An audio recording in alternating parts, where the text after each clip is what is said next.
Salam gaderly watandaşlar, salam ähriban iýleşler. Bugün görüşüňiz ýaly ýene bir halmara dagy bilen bugün etjek temamyz kitaplar barady, çağalar barady, çağalaryň bilimi barady, geljegi barady we enatalar bilen hemde mektep molumlary barady. Halmara dagy onu salamlaşyp başlaýarsaňyz menem size sorag bilen dowam edersem sonra bererim. Bağlar, salam, ol şahrına vatandaşlara selamu aleyküm hem bana da. O çağrının için sağ olun ol şahrına onunla başlayıverin. Ama sorunuz var bolsa bildiğimizden, başardığımızdan cevap tapar. Ine halmada vatandaşlardan bilýänler bizini öňkü döwürler bilen häzirki döwür deňäňde yer bilen gök ýal tapawut bar diýerler. Sebäbi meňe mektep oturanma köp ýyl boldy. Bilem 30 ýylynam köp bolulmy diýen hesaplap görem gorkýan hesaplamana. Ondan neme inni bizi okany urlamy mekteplerde bibliotekalar bardy, onuň şäher bibliotekalary bardy. On çağalar üçin bibliotekalar bardy. Şo ýerde elbetde biz kirillitsada okuýardyk o döwürdir. Latin harflaryna soň geçdik. Biz okanny urlamyzda polka kitaplary bardy. İslen şahyryň türkmen ýazyjylary bolsun, şahyrlary bolsun, daşary urtlaryň şahyrlary bolsun, ýazyjylary bolsun, ähli islen kitaplar bardy hem türkmen diline geçirilen nimelerim bardy. Ors diline de bardy, ors diline geçirilenlerim bardy. Isle ors dilini oku, isle türkmen dilini oku. Bardy şoň ýaly kitaplar. Onuň mektep molumlarym ene bir de maslahat berýärdiler de gidinde şu kitaplary alyň okan ertirki temamyzyny şunu ýalak boljakdyr, şo barada şol ýazyjyň mysal üçin döredijiligi barada bir autobiografiýasy barada okak gelin. Onuň ertir şoň eserlerini geçiris diýdim oğlum öňünden tapşyryat da bir de. Inni şo barada sizi näme deňişdirme getirip biljek, nämeler aýdy biljek. Siziň okan döwürleriňizde belki başgaçarakdyr. Meň okan döwürlerim bilen deňäňizde asanam soňky döwürde Niýazow döwründe soňrak gepleşigimiziň dowamyny oňa da dek geçer. Häzirlikçe siziň okan döwrüňizden başlaly näme mekteplerde ýa bibliotekalarda näme kitaplary bardy, haýsy ýazyjylan kitaplary bardy. Ne bugünkü güni bizine watandaşlarymyza da maslahat berer ýaly. Bolýa, gaty-gadykly soru, sag bolun, ol çağrına hakykatdan ne şol biziň çağalyk döwrümizde mekteplerde okan döwrümizde biziň mugallimlerimiz bize şular ýaly maslahat bererdiler. Çağalar ene kitaphanada şular ýaly kitaplar bar. Planif ya planiva adım tutya okuşun sen gittir şular ýaly ädikli pişik diýip mezeler ogu. Çağalar ertek kitap var. Şonu okarsın, son mazmununy görüşüň bilişiň ýaly ne kılat saat okuşlar düşünürsin diýip aýdar. Gaty şuň ýaly temadan mol ogu her bir okuşa şular ýaly tapşyryk bererdi. Ondan bir gezek şol ýanky biblioteka ýa kitapxana baran çağı oň içinde görse kitaphanada içi dolu kitapdyr.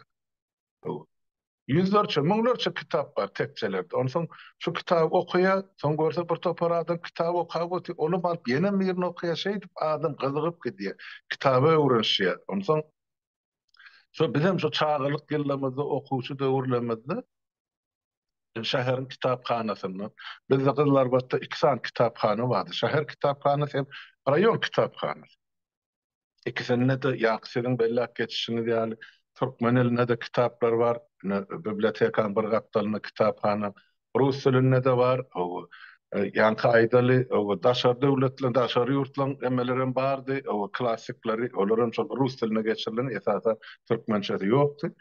Ene şolardan öwrenip, bilip, görüp, onuň bütün dünýäň edebiýatyny, poeziýasyny şol atlyň üstü bilen okap bilerdi. Ondan daşgaryn Gyllarbatda şo debiýe barda harbylanky. Olan bütün şol ýanky esenge döwletlerinden gelenler var. Ondan o döwür ýanky Germaniýadan we Hungariýadan Polşada gulluk edip gelen ofitserler ýallaryny şo döwletlerden getiren kitaplary var. Mesela Türkmenistan'a çıkmayan kitaplar. Yine şoların kitapların şolardan karz alıp ya bir günlük, iki günlük okumağa alıp ellerine geçip okulurdu. Tabi bizim döwrümizde bir bagtly döwür diýen bir sebäbi bolşan. Bizim döwrümizde şuun kıyali televizoram ýokdy, internetem ýokdy. Adamyň bar öňsi kitap bilen baglanyşyklydy. Şoň üçin näçe köp kitap okuduysa adamyň dünýä garaýşy giňeler. Bugun kun bolsa. Ene internet arly kitaphananyň ornuny tutdy, emma şu interneti Türkmenistan açmak mümkin. Çağılar şonu açıp ya urular şonu açıp şu taýdan öýüne gerekli maglumaty alyp bilen akdyr. Şol sanly ene gerekli kitaplarym alyp açyp okap bilen akdyr. Ýogsa audio kitap gatykan ýazgydy. Ýöne ýok el yeterliler. Ene gysgaça aýtsak şu urku ene kitaphanalar ýa-da o kitap okamagyň medeniýeti ene şular ýaly arada kalan yer vardı. Kullanılmayan yerine şu taýda görýän. Doğru. Inni soňky ine Niýazow döwrüne gelsek, şo da başda bir azajyk bardy kitaplar, islen kitaplar bardy başda, ondan soň bir 10 ýylda geçenden soň ýa-ni garaşsyzlyk alnandan soňra köp kitapxanalardaky kitaplar ýok edilipdir. Ine men şu zatlar eşitdim, gözüm bilen göremok ýöne gelýän habarlara görä, içinden gelýän habarlara görä köp kitaplar, kirillitsadaky kitaplar ýok edilipdir. Nämemişin? Türkmenistan, türkmenler Ilipiýe geçmelmişin. Öňkü köni hat ýadyga geçmelmişin. Şol sebäple kitapxanalardaky kirillitsada ýazylan kitaplaryň baryny aýyrmalymyşin, gerekdelmişin. Ine edilen ine alyp barylýan siýasat şular ýalyrak. Buňa nähili siz garaýaňyz, näme üçin aýyrmaly, näme üçin şo kitaplar aýyrlanmasa şo kitaplary täzeden neşire çykaryp bolanokmy Ilipi dilinde? Şonu etmediler. Ine bunu näme görýäňiz siz? Aňyrsyna näme ýatyr? Yo, elbette bolurdu o bar kitapları o Türkmen eline akıhının Kiril basmasından yankı Latin basmasına geçirip bordu. Ya Rus dilinden Türkmençe geçirip bordu. Bizde tercümeçem kan iki dili bilyen o yankı yazıcılarım, şahirlerim, şol dövrün medeniyet işarelerim yeterlikti. Geçirilmenin sebebi näme? Şol bizim milletimizi, halkımızı mankurtlaştırmak siyasete alınıp barılan için şol kitapxanalardaky ählik odul, dostlugy, dogonlugy, adam kärçiligi, o birek-birege ýanky araýdaşlygy bagly bolan kitaplar ýa aýdaly romanlar tekçelerden aýryldy. Onun ornuny näme bilen doldurdylar? Ine Niýazowyň bagyşlanmaly pohnamasy bilen doldurdylar. Ruhnama diýerler, men onu pohnama diýmän. Ine halkyň aňyna bir şahsiýetiň beýikligini, onu peýgamber derejesine götürdüler. Edilmedik wejaralyk ýok şo ýyllarda. Ine şolaryň üstüne basmak üçin şo ilmi bilimi ortadan aýyrdylar. Bilýäňiz gördüňiz. O 10 klas bilimi 9-a getirdiler. Ol 9-da çağılan anan bilimi ýok hiç şeýle. 9 klas bilim bilen SSR'in öňkü SSR'in çağına hiç ýerde bir ýanky çağan okuwa almadylar. Hemme ýerde orta bilimi 10 klas bolanda Türkmenistanyň 9 klas spravkasy bilen kime gerek ol ýaşlar. Ine şeýdip ýaşlary kördehin oýdular. Gitmedin şu biblioteklerden ya kitaphanlardan daha okumadın o tekçelerinin hem kitapları sıpırıp ayrıdılar ornuna beni Niýazowyň şahsiýetini en atasyn mahabatlandyrýan kitaplar bilen doldurdylar. Ine şu taýda tragediýa şu taýda ýatyr o çem. Doğru. Ne şu kitap çıkaranna sizin o pohnama diýen kitabyňyzy çıkaranna Niýazow näme diýdi? Ekrana çykyp şey diýär. Sizin bizi okudulan ya, sizin diyen ok, bizi okudulan öňkü köne tarih we o yalan eken bar diýeni dogrulan hemmesini şu kitabyň içinde diýip ruhnamany görkezýär. Ine şunu kaňsyz diýär. İçinde de hiç diýen sizin aýdyşyňyz diýär içinde poh barym içinde başga zat ýok.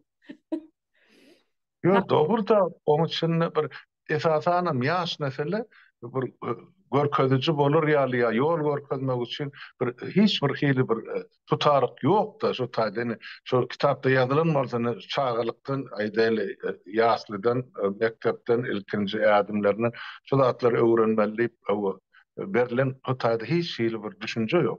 Diňe şol bir adam mahabatlandyrýarlar, bir adam öwýärler ýa-da bir adamyň şahsiýet kulty. Bolu başga hiç tat ýok o kitaplaryň içinde.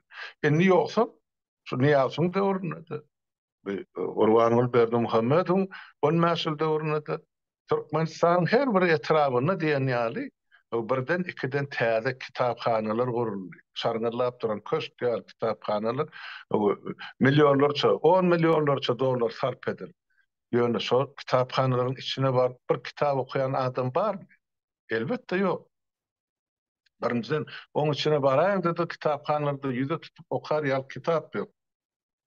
Bar kitaplara mene öňkü Niýazyň ýazan ýanky şol tohnamasy soňky gelen Gurbangulyňam olmaz meýrum san kitap ýazdyr bir sözüne beýleksine 45-den geçipdir diýe san her ýyl 4-den mäşler kitap ýazýarlar şol ady bilen o beýlek şol ýazyjylar saýýudynyň agzalary. Ene onun için bizde başka okarlyk zat ýok. O kim halk nämes başyna ýapsyn Gurbangulyň kitaplaryny. Bu taýda özüne alyrlygan zat ýok, çağalyryny berilýän hiç zat ýok ol kitaplarda. Şonuň üçin hiç kim kitapxanalara gatnanagy, okanagy. Ýöne şol bir wagtyň özünde oýlaşany bellap geçmeli zat barda. Ene geçen 31 ýyl taryhda Türkmenistanyny şol 91-nji ýyly şolaň iň soňky gurultaýy boldy. Menem şo tak mihman hökmüne ýokary sebeden deputat hökmüne gatnaşdym. Şolaryň 300-den gowrak agzasy bardy. Ýazyjylar saýýudy. 31 ýylda şu 300 tane ýazyjy näme hödür etdi biziň halkymyza? Ene tragediýa şo taýda ýaty. Şol Türkçe şahy ýaly ine ýazyjylar iki ýekesi şol çap edilmände ähli ýazan zadyň stoluň aşagyna ýa keçen aşagyna ýasanyň içine goýan bolmasa ýüze çykar ine men şol işler etdim diýen adam ýurdun içinde ýok. Ine şonuň üçin halka da okara zat ýok. Bolmanlygy üçin halk ondan okara zat ýok, bilere zat ýok, işlere iş ýok, ýere çörek ýok. Onu sen nämesin bu biçare halk? Ene şeýdip biziň halkymyzy, jemgyýetimizi mankurtlaşdyrdy. Doğru. Näme? Halmara da doğru diýeňiz. Ne käbir watandaşlarymyz sorýar, mankurt näme diýip sorýarlar. Mankurt onam aýdyp bereli, mankurt diýmek şu adamyň bir kino bardyr, mankurt diýip ozur çykyp Türkmenistanyň. Şoň obrazyny aýdyp bersem, bir adamyň beýnisini içine daýalýarlar. Hiç tat galynak şoň içinde. Ol türkmençe geçiril mankurt hatda mahluk söýür. Hiç tat bilmerenak, hiç tat bilen işem ýok, hiç tat düşünen agym bir gezip beren sähne mahluk boldy. Ine şo mankurt diýilýän şol. Öz-özüni ýa adam sähne hiç tat düşünen akdy. Ine şoňa mahluk diýilýär, şoňa mankurt diýilýär. Bizim şu mankurt diýen şu bilimsiz galan adam, ilmsiz galan adam dünýä ýa 20-nji asyrda ýaşap, bizi bolsa ýa-da ýa 15-nji asyrda atyp okladylar. Görüp otursaňyz ol eline mikrofon ýeten ýa aýdymçysy diýdi, sazan nasy diýdi. Ol Gurbangulyň öňüne 3 bükülip alındyrjy şol ýazyk 5 manatlyk sowgat üçin sag bolun, şa serpaýyňyz üçin diýär, şa diýip adyny tutýar. Ene adamın özü ılgap bar ya ilki durmuş ömesine. Durmuşunu. İyi de taraf. İyi de böyle iyi de var ya. Eğer ertesi bilen aladılanayan adam yok o tayda. Ezadanım şol yankı sunat işarlarının içinde, döröcülük işarlarının içinde olan bar kazancı pul kazanmak. Bulan gözünün hemmesinin ömünü yorka bağlattır. O yorkanın adı dolar. Bolly. Şu diňe pul ýognasak bolýar, bir günüm hoş günüm diýip ýaşap ýörüp, ene şol real medeniýet işlerimiz var, ýazyjylarymız var, jurnalistler var, şo taýda ken. Şo ýa jenaýatkar topara hyzmat edip bererler. Ene şolara bir rejim saklap oturdy. Ene kitapxana da şolaryň bir görnüşi milleti ýanky ilmsiz, bilimsiz kördekin goýunmak üçin oýnalýan oýun. Näme var şu kitapxanada aýtdylar okamagy. Hiç zat ýok. Ine meselem biz ol çarny sizem menem azat erkin döwletde ýaşap oturýar. Knopkan bassaň telefonyny ýa kompýuterde çykypdy. Dünýä hemme bibliotekasy. Ştaýda dile geldi, bile geldi aýdy. Şta göçüp gelen döwürlem bir kil bolandan soň şu mahtumly paragyny malyny nepetimen öýümde höwes bilen gaýta okýardym. Ay şolar gerek dip teretdim var Şwedland bibliotekasyna ýok. Ýöne şol biblioteka ýazyp Danmarkyň ýa-da Daniýanyň padşahlyk bibliotekasyna şu kitaplary poçta bilen muhtuny men adresimi uratdylar. Bir aýdan soň ýygyna gaýtarmak şerti bilen. Ine nädip adyma insana hormat goýulýar Ýewropada. Ýogsa biz kim? Türkmen, Türkmenistanyň bilen ýöne şunyň bibliotekalaryny şu Maktumulu marken, Molla Nepesen marken, ýene de şu biziň meşhur akyllarlarymyzam, ýazyjylarymyzam, şahirlerimizdem dur, geňarlar. Ýöne barşa zatlar. Ine şu insana hormat goýulýan ýerde şuňýaleken gatnaşygym. Kim var ya biziň şu kitapxanalarymyzda? Baraýyn adamlardan şu mümkinçiligim ýok. Hep kazanç etmelim, çağalarını eklemem ya kitaphanada oturmalı. Yani bu işler kulakan tapawdyny aýtjak bolýan, biziň türkmenlerimiň Türkmen ise içinde Türkmen milleti değil, o Türkmenler diysen umum aydılýada Türkmenistanlılar ya da Türkmenistan'da yaşayan vatandaşlar. Şolong içinde hemme millete giriyor. Ýöne bizden öwrenip dirse Türkmenler diýip. Şol biziň Türkmenistanlymyz bilen daşarurdyň ýanky adamlaryny deňeşdiremizde yer bilen gök ýal tapawdy we biziňkileriň hemmesini mankurtlaşdyrdylar. Dogrusyny aýtsaň ýanky siziň aýdyşyňyz ýaly. Şol kitaplary klassik ýazyjylan kitaplaryny biziňkiler tualetde, hajatxanada olanýarlar. Olar bibliotekada, şalan bibliotekada, ýa Karoluk bibliotekasyna goýýar diýäňizde arhiw ýaly olanýarlar. Biziňkiler hajatxanada olanýar şonu. Almada gözüm bilen gördüm. Türkmenistanda ýaşaýan gözüm bilen gördüm adamlar kitaplar olanýardylar. Tualetlerini. Ay doğru. Adamlara tuvaletini bumaga var, tuvaletini kağıt ýasap berbilen ok hökümet. He? Näme garaşýaňyz siz? Ene şeýdip adamlar mankurt bolýar, şu kitaba sen aýawly seretmeseň, sylagyň, hormatyň bolmasa, sen şu kitap bolmasa sen bilmeňem bolanok. Sen şu kitap bolmasa sen pikir ediş okuýan bolanok. Dogry dämi? Hakiki. Şu kitap hemme zat bolup dur adamlaryň öňünde. Birinji gözüni açyp gören zat kitap bolmaly.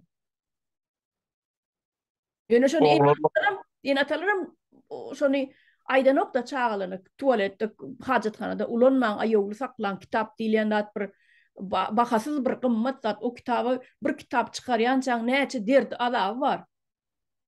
Şo bir kitapy çykarmak üçin şoň ýürüte ilki bir adam ýazýar ony. Soň redaktör edýär ony. Soň ony çapa taýýarlamaly. Taýýarlanda da her bir ýanky şriftlerini taýýarlamaly. Her bir ýanky sözlem düzmeli. Şo ýanky demir zat bar da, näme diýilýär oň adyny? Şrift. Şo şriftlerini taýýarlamaly. Her bir sözi nokodu oturup bilen bile taýýarlap, şonu taýýar etmeli. Bir listiň kitap edileninde bir san listiň üstünde bir näçe gün işlenýär, näçe wagt işlenýär. Bir san listiniň üstünde, bir sahypam. Neme şo nemeden bilýän? Nemede? Çapxana. Ha, Mar welaýetinde kitap çykarýan çapxana bardy. Neşriyat. Diýadma şonok Magarif näme şo Marda bar. Magarif bolaýmasy. Şo taýda näme kitap çykanam bolsa men okudum şonu.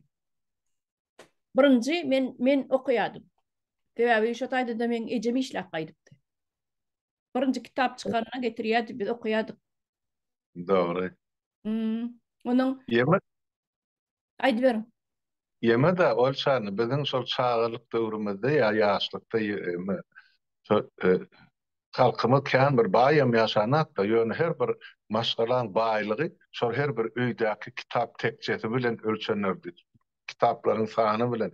Ha, şol öýde kitap okulýar diýdi. Diýmek okulýan bolsa şol öýde medeniýet bar, şol öýde düşünje bar, şol öýde sylançyk bar, awene goňşy bolan bilen gatnaşykda da şey diýip düşünýärdiler.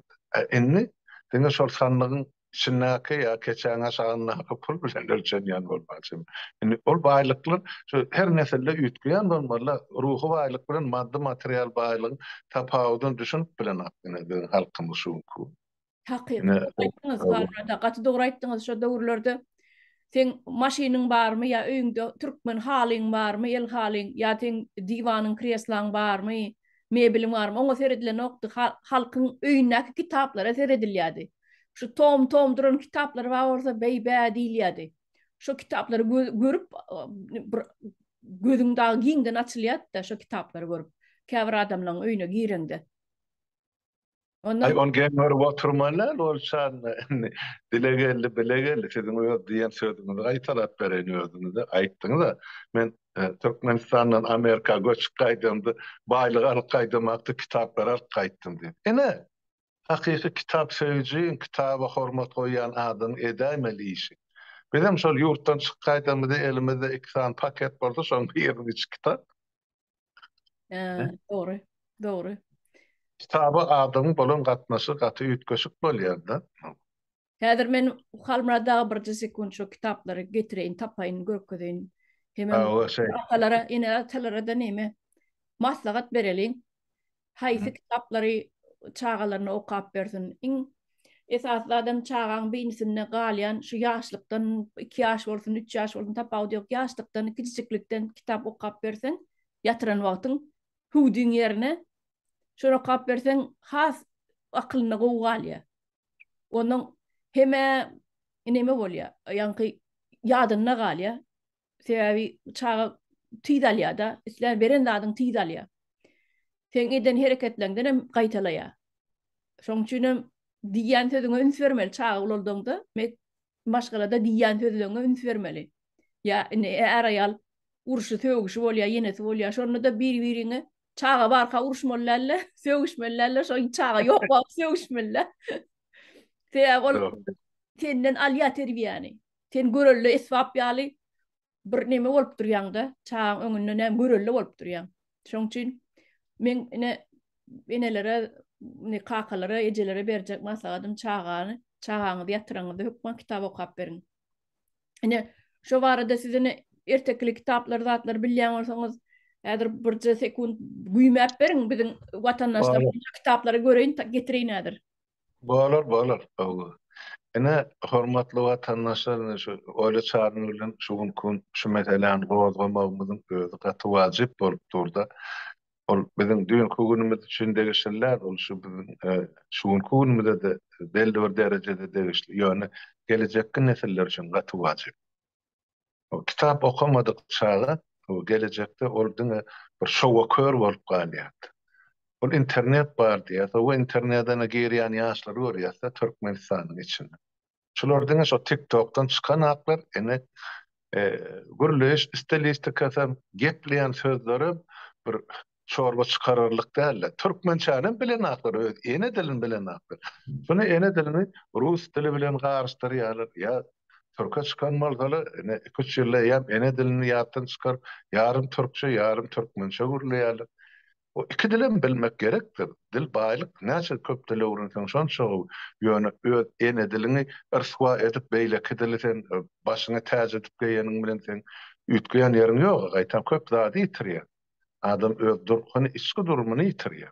Şoň üçin öz ene dilini bilmek, öwrenmek, onu berkitmek her bir adamyň bir mukaddes borçy diýip düşünýän özüme. Şonuň üçin şol mukaddes zatlar näme görýän? Ene şol öňkü 20-nji, 19-njy, 18-nji asyrda ýazylan kitaplarda bar, edebi kitaplarda. Ene biziň ady bilen tanymal ene şahirlerimiz var, yazıcılarımız var. Hana ene öyle çağında bir topar kitap toplap getirdi bir kaptan. Türkmenistan'ın çıkaran kitaplar var mı Şemeli? Şeyle mi? O şulan häzir içinden aýratdym, men nime saýlap goýmadym. Bu gepleşik häzir hawa spontan diýenýäli. Ilk wagtyň içinde bolansoň, men häzir watandaşlarymyza görkedeýin tapsam häzir şulan içinden. Kitapdan bilýdi, kitap kendine yeni yerlemene yer yok. Karabukda durýar-da, karabuklan içinde. Ine şular ýaly kitaplar alyp gaýtdym men gaýdamda. Men Amerikada kitap alyp bolýan rüýdüm okda, türkmen şahirleriniň, ýazyjylarynyň kitaplary bar rüýdüm okda. Onuň ýanymda alyp gaýtdym şular ine. Ha, Hıdır Deryaev'in emesi Iqbal romanı. Awa.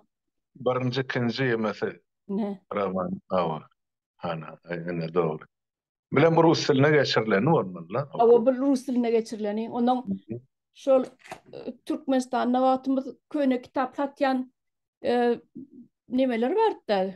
Daydalar, zatlar bazarda. Onun ýürüti kitap satýady olur. Köne kitaplary. Onun o taýda daşa urtlan nemek ýazyjylan kitaplary ma. Meselem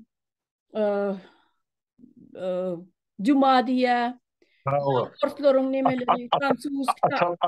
Ataloğul, Alexander Dumas, ikisen badır. Awa. Atasan oğul. Onun bir başga da kän kitaplary bardy. Onun Çingiz Aytmatowyň kitaplary bardy. Onun Gan bile der diye şu bir kitap ýadymda galypdyr. Onun men diýjek bolýanym bir de şu neme deli. Halmada bir watandaşlamada maslahat bereler. Näme çağalaryny haýsy kitaplary okap berseler gowy bolar.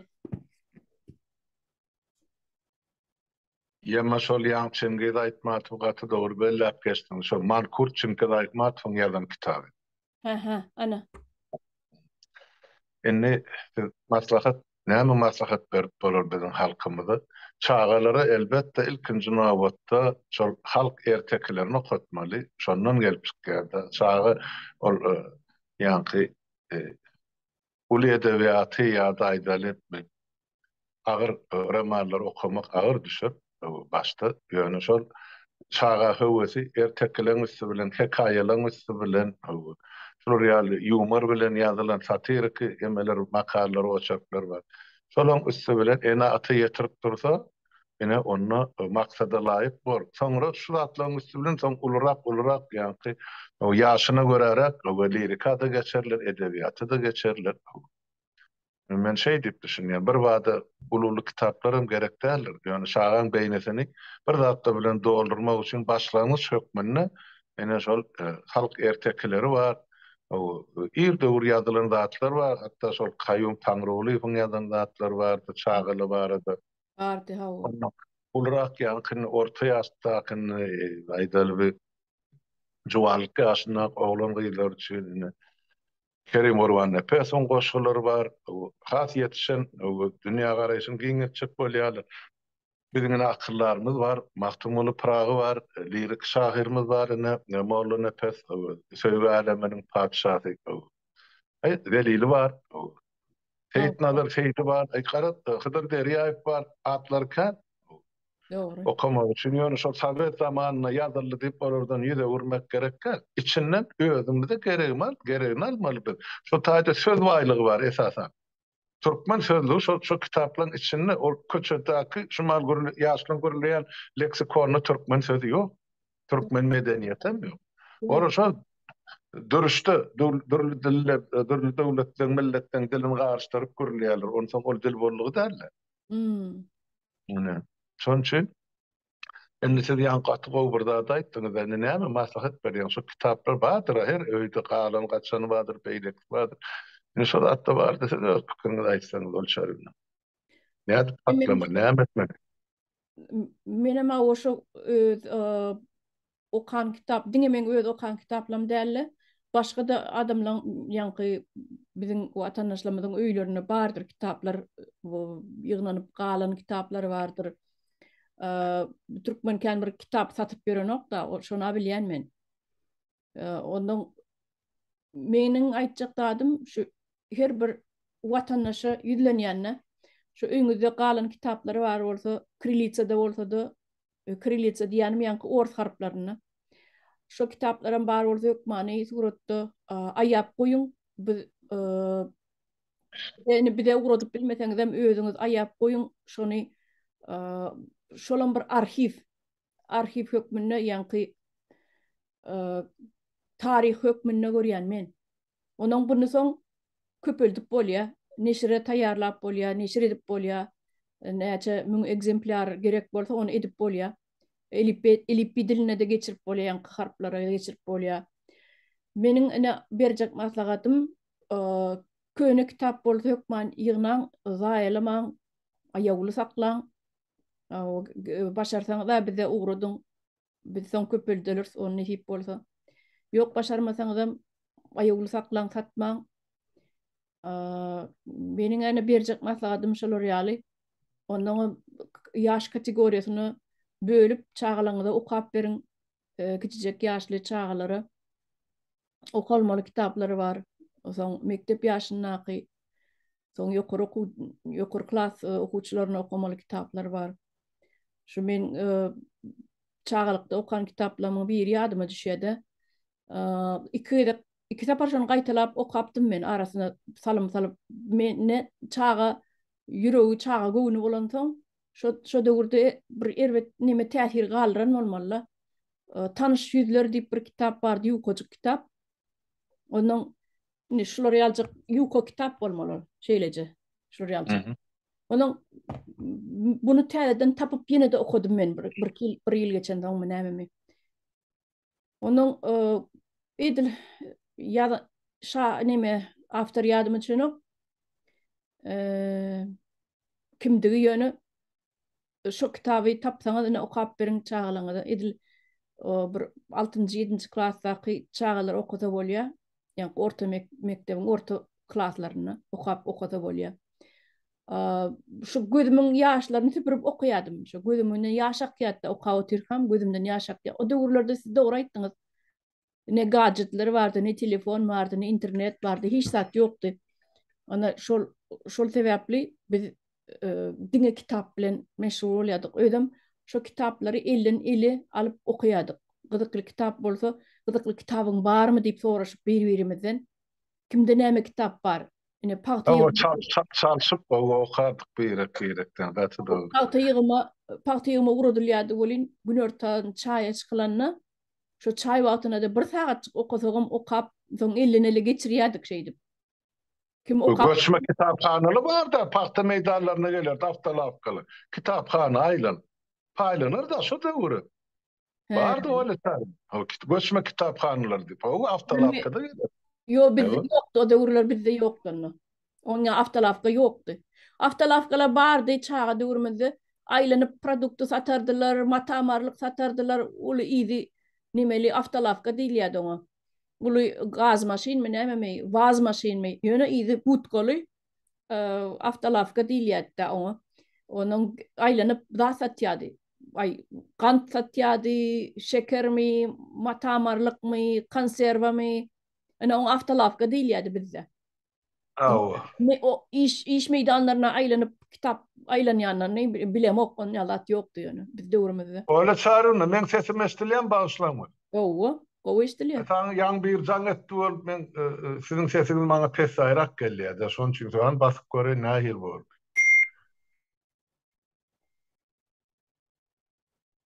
Ay bolýar, siz estilýän bolsaňyz bor. Ýeme şu taýda ýene bir aýtmaly zat bar da, şol ýani kitabyň yazılış formasy bar, okuryş formasy bar, kitaplary bar, audio kitap, hani internetde zatda bar da.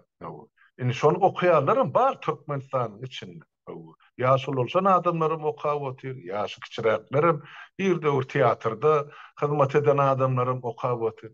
Ýöne bir emmasy bar şol kitaplar, okulýan kitaplaryň mazmunyny şol halka, şol öz hak hukuky üçin göreşmeliň mazmun ýok. Şu okulýan kitaplarda halkyň howyny basýarlar, halkyň ruhuny öldürýärler. Tersine o tabyn bolmaly, o Hudaýa şükür etmeli, o öz günüňe garaşyk etmeli, o diýmek patsa bar bolsa şol ırsyna ýazylanlar, şoňa tabyn bolmaly, tabynçylyk siýasaty ýöredilýär şu audio kitaplarda. Ýöne ol Seyit Nazar Seýdinkär gyljym gynyndan çykyp ölýän çawatan üçin atdan düşmenlik okulýan labyrly fetirlerim ýok, hiç adam ýok. Han mahtum bolýan bara fetirleri. Näme üçin şonu okanaklar? Orromsudan bolan haram horbegler ýurdy bir ýanyndan ýykyp başlady diýse, ene gönü halkyň gözüniň öňüne gurban bilen o neberesi çykjakdy. Şonu okudan aklara. Son için şu zatlaryň üstün ýylmap başga zatlar ay döw diýdi, näme diýdi, şagyrlydy, ajdarha diýdi. Ýok zatlar, o gara düşýär bir zatlar halky, ene gara bulut diýerler görüň berýärler-de. Ýöne bir zady parazitil gördüm. Onun içinde de bir dürdäne yemeler var eken. Şol siz maňa uğratdyňyz bundan 6 ay ýolum, 7 ay ýolum şol Türkmenistanyň radio stansiýalary var. Şol içinde ýa-ni miras tebedip demesi var. Radio gepleşikleri, mirasy. Ine şol içinde çağalar nähil terbiýe bermek barada ine gysaraç gepleşikleri bar. Ine şonu dinläp bor, ine içinde o şol ýa-ni rowayatlar bar, ine isazanam şol da şowly garnaşlamadan ol emesi bagşylan aýdýan rowayatlar bar, görögli eposyn dillen aýdyp berýärler-de aýdymlar bilen şoň ýaly. Ine şolar ýaly eposlarda bar saklanyp galyp. Ýöne olaryň köpdäl. Ene şu zatlaryň dil waýlygyny köpertmek üçin adamlar elbetde görüp, seredip, dinläp bilerler. Ol Türkmenistana çykdy diýip biz hemme zadyny gömemde, onuň içinde haýyrlysyny halka hökman aýtmagymyz zerur. Bizi esasan halkymyň öz dilini, medeniýetini bilmek zerur. Şondan oguralýar. Onu ol Niýazyň döwrüne çykdymy ýa Gurbanyň döwrüne berip başladylar biz üçin lokan tapawdy ýok. Ýöne olar şo taýda hakykata ýoýýarda köp berdi. Ýöne içinden dürdänesini saýlap alyp çağırary dinlese bor. Şona çyk boldum ben. Doğru. Ne şu benim şu goşulýan siziň aýdýan adyňyzy. Esas zatyny halmradagy şu kitaplary ýitirmeliler esas zat. Hökümet ony kitapxanalardan ýok edenem bolsa halkyň eline galany bardyr. Şu galanjylary biz ýygnap netip bolsa bir neşirden çıkarsak diýip şeýlerek menne bir umyt bar. Gitmesin şol ýadan ýazyjylaryň özleri aradan aýrylyp çykyp aradan çykanam bolsa şolan kitaplar ýaşamaly. Men pikirim boýunça biziň taryhymyz şu köne ýazylan kitaplar bar. Bu 20-nji asyryň ortalaryna, soňraklaryna çapdan çykan kitaplar bar.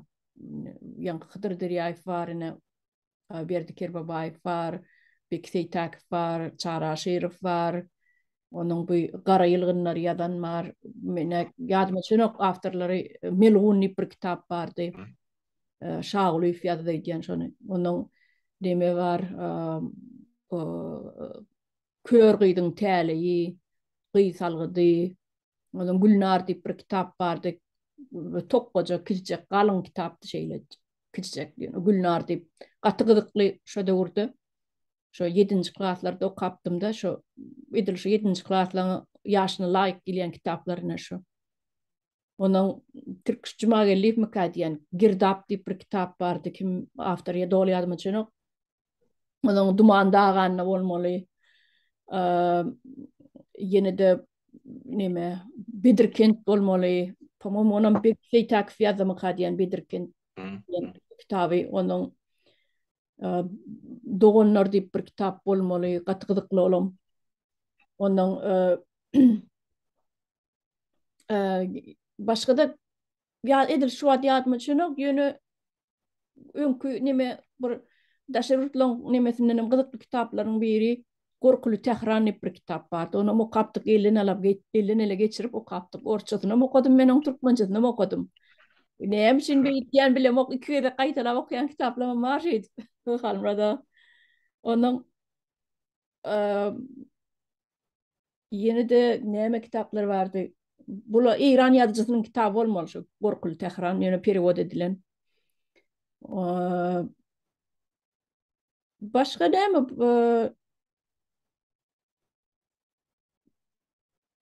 edil şu wada ýadyma çynok. Ýöne bar bolsa gatandaşlamada ýüzlenýär, ýygnap goýsunlar. Aýap goýsunlar. Biz onu köpeltmesek hökümetden näme görüşüňiz ýaly ýom-ýok edipdir. Halky şu mankurt etmek ýa bar nemeti planlary aladalary şol. Şoň üçin bizem özümiz mankurt etdirmejek bolup şu kitaplary ýygnap täze neşir edeliň. Gaty dogry aýtdyňyz, ol şarny. Bugün bolmasa erti ýurdu ütkär, täze Türkmenistan gurulup başlanar, ne şu taýda, ne şu kitaplary täzeden gaýtadan çapa berer, gerek ýerine audio kitaplar okarlaryny, ýa-ni lawyzly adamlar ýa ýaşlar teatr işgärleri ýöne şonu şu taýda bolşy ýaly ýetirmeliler. Ine mahtum bolan okamaly dogrulygyny ýöne şu taýda da şu watançylyk duýgusy bar ýerlerini hemmejini kesip aýrýarlar. Goşgy bolsun, kitap bolsun, eser bolsun. Tapawdy ýok. Ine şol aýtýan aýdyk geçdiňiz da Berdi Kerbabaýew diýip ol Sowet zamanynyň ýazyjysy, ol sosialist Ähmediň hem gahrymany. Ol Sowet Soýuzyna gulluk eden adam da ol ak padşah gulluk eden adam şol döwürde. Başyny gulluk Georg orderleriniň emesi ol kavaleri. Aýba. Ondan şol Berdi agaň ýazan Nebit Dağramany bar, ol 3 tomdan ibaret. On nämesi gyzykly. Belki ol Sowet stiline ýazylandy. Ýöne şol Nebit Dağı bagyşlanan tarih kitap şol. Berdagan özü şu taýda 3 ýyl 4 ýyl ýaşap gaýdy Nebit Dağı gurulanyna. İçinden görüp şu zatlar ýazan adam. Enne şol öz şäheriniň ya öz welayet merkeziniň taryhyny bilmekçi bolýan ýaşlar üçin ular üçin şol kitap gyzykly da ya Türkmenistanyň meselen başlykda Künjünak adamyny Nebit Dağı haçan urul, näme urul, ady näme Nebit Dağı diýilen sonra ine şu taýda jogap bar. Şoň üçin her bir kitabyň öz gerek ýeri ýa-da taryhy orny bar. Ol Sowet zamanyna ýazyldy diýip eliň tersine dynk goýbermeliler. Men şonu aýtjak bolýar. Ideologiya boýunça ýazylan ýerleri bize gerekden sebäplerkaryndan bilim otyp näme ýalňyş edilenini bilmeýän ýerlerini halka düşünürip bor. Ýöne taryhy wakar ýa tarih şahslar bardy şu kitaplarynyň içinde gahrman hökmenli. Ine şolary palajitel ýa atrisatel şoňa baha bermek okujyň mesela paýyna düşýär ýa ýetýär. Şonu aýtjak boldy. Bolya olsan o gaty gyzykly gurrun diýip hasap etýän watandaşlarymyň o öz pikirini ýazarlar, dinlerler, görerler. O gaty uly şäherin teklip edýän emäňi belki o adamlar bar bolsa ýygnap goýsalar kitap diýilen zady hajathanada ullanmak asla Günä. ähli baýdy. Bir adamyň aňyna sygjak zatlar onu beýtmek bolmaz. Şoň üçin bar kitaplar ýygnap goýun, wagty gelende şolary täzeden dikeldiler, neşriyada berler. Şoň üçin gelecekki nesilleriň bilmegi, bilmäge haky bar. Geçen asyrlarda nähili adamlar ýaşap getipdiler, näme pikir edipdiler, näme gulluk edipdiler. Bulan haýsy ideologiýasy bar, haýsy dogry, haýsy ýalňyş goý olur bersin. Bize bakan, biz öz-özüne baka berip otursak bolum derler. Bolýa onu olçarny başa soraňyz bolmasa şu ýerde tamamlaýyn. Ha o bolýa tamamlasagam bolýa. Ýöne watandaşlarymyň bir YouTube'da da atdy ýa-ni sesli kitap görnüşini okap bersin diýip haýyş edýän bolsalar, eger isleýän bolsalar, onda şu kitaplar çağlar üçin ýaşdaky çağa ýaşyn näme çağlar üçin kitaplary bar bolsa bize uraslar bize okap bereriz. Onu näme PDF görnüşine uradyp bilerler. Biz onu okap açyp okap bileriz. Onu poçta bile uratmak yok manal. Bar bolsa. Atro pikir. Hoca adam berdi. Wagtyňyz bar bolsa tuweleme nesediňem diliniz gaty dogry dürüst dilde gurulýany türkmençäňiz gaty bolşaryny. O halkymyzdan görsün, bilsin, çağırlarım, okar, dinler, görür, onun zenan dili bilen, zenan labdı bilen, ene yüreği bilen okarın, eserinim, goşuyum, ertekinim, tağımı ütköşük bolýar diýýän ýa lezzeti ütköşük bolýar. Yani şoň ýaly onun üçin şu zatlary wagt tapany ýuwaş-ýuwaşdan halkymyz gaty minnetdar boldy. Dogry. Bolýan watandaşlar, ştaýdan hoşlaşalyň. Sag bolun dinläniňiz üçin. Almada size sag bolun gelip beren gyzyk. Sizden sag bolun bolşarny çağıran üçin watandaşlar ýene-ki duşuklara çelip oturun, hemmäňiň öňünde saglyk dilek edýär. Bolýa sag bolun.